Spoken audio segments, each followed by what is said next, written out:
বেনজির তার পুরনো হাতের লেখা পাসপোর্ট নবায়নের আবেদন করে 2010 সালের 11 অক্টোবর। আসল পরিচয় আড়াল করে নিজেকে বেসরকারি চাকরিজীবী বলে পরিচয় দেন। আবেদন ফর্মে তার পেশা প্রাইভেট সার্ভিস।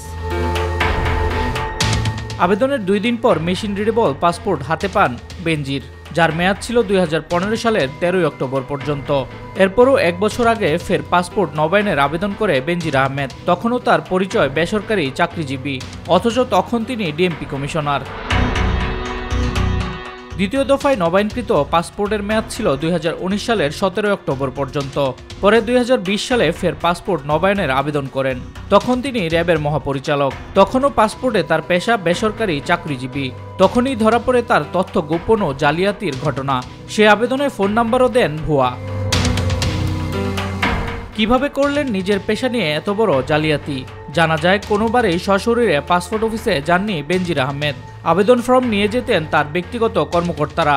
সর্বশেষ পাসপোর্টের বিষয়টি সন্দেহ হলে আটকে দেওয়া হয় তার আবেদন। চাওয়া হয় বিভাগীয় অনাপত্তিপত্র। সেসব তোয়াক্কা না করে প্রভাব বিস্তার করে পেয়ে যান সর্বশেষ পাসপোর্টটি। প্রাইভেট সার্ভিস দিয়ে যতটা সহজে বিদেশ ভ্রমণ, বিনিয়োগ ও স্থায়ী বসবাসের সুযোগ করা যায়, অফিসিয়াল পাসপোর্টে করলে সেই সুযোগ থাকে না। ক্ষমতার অপব্যবহার করে এই নজিরই তৈরি করেন বেনজির। শামস তাবরিজ উচ্ছ্বাস, মাই টিভি নিউজ ডেস্ক।